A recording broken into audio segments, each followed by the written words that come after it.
Allez, on commence par quoi? Eh bien, comme je vous l'ai promis, on va commencer par une arnaque au CPF qui est loin d'être négligeable. CPF, compte professionnel de formation, qui sur le territoire hexagonal, en France, permet, après un certain nombre d'heures travaillées, eh bien, de profiter de ce compte professionnel de formation, eh bien, qui permet de faire des formations. Sauf que vous l'aurez très vite compris, les escrocs, les arnaqueurs, enfin, après tout, tous ces gens qui se disent pourquoi travailler si je peux voler mon prochain, voire même potentiellement voler leur mère, leur père et leurs grands-parents, trouvent ce moyen donc de extraire des informations pour clairement en voler de l'argent, dans tous les cas directement dans les poches de l'État, mais vous l'aurez compris aussi, dans les poches de nous, internautes, personnes travaillant et pouvant avoir l'usufruit, l'utilisation de ce CPF.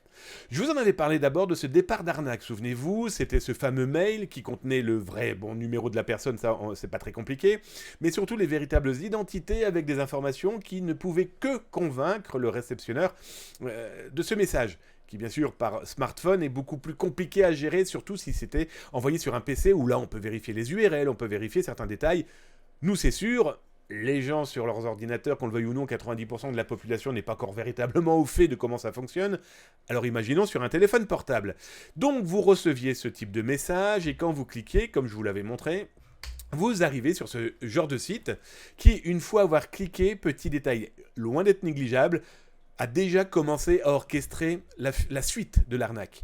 Le fait de le recevoir par téléphone, etc. Oh, alors on coupe un petit peu parce que Barek, merci Barek pour ton abonnement Prime, ça fait drôlement plaisir, merci.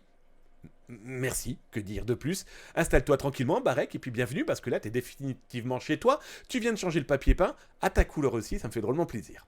Alors, comme je vous ai expliqué, une fois que vous cliquez sur ce lien, et par pitié, ne le faites pas, pourquoi?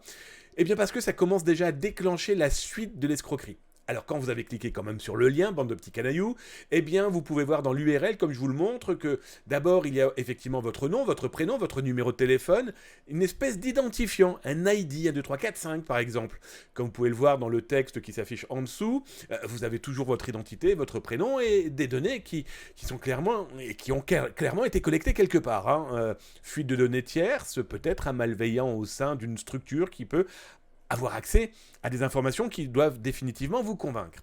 Le piège aussi, si vous avez cliqué, c'est que vous avez validé le numéro de téléphone, ce qui me laisserait penser que le pirate, l'escroc, en tout cas la personne qui essaye de nuire à la collectivité, ne sait pas obligatoirement si derrière ce numéro de téléphone et cette identité, il y a véritablement un vrai numéro de téléphone. Et là, que se passe-t-il? Au moment où vous avez cliqué, eh bien, ces escrocs ont la confirmation que vous existez bien. Et que s'est-il passé?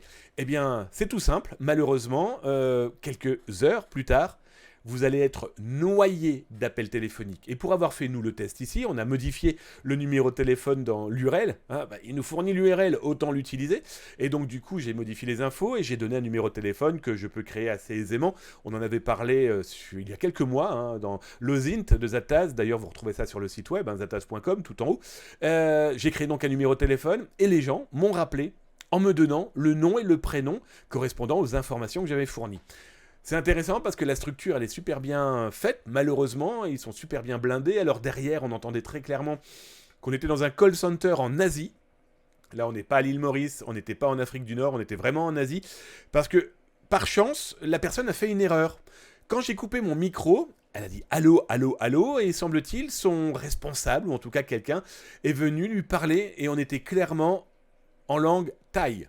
Comment je le sais? C'est en utilisant des outils comme Google Traduction, on avait clairement du thaï derrière. Donc voilà, c'est pour vous dire que très certainement, peut-être, et je l'espère, j'en sais rien, que ce call center était totalement dans l'honnêteté, d'accord, mais que les informations qu'il recevait pensant être des informations légitimes, à la commande là par contre de l'escroc, eh bien eux collectent de l'information. Alors est-ce que ça fonctionne encore? J'ai bien peur que oui, parce qu'ils ne mettraient pas autant de moyens pour nuire aux gens, et puis des moyens technologiques quand même, qu'on le veuille ou non. Même si un call center en Thaïlande, ça coûte pas très très cher, ça demande quand même de mettre quelques billets sur la table. Donc s'ils mettent quelques billets sur la table pour ce genre de choses, il y a de fortes chances que ces gens-là veulent récupérer des liasses de billets.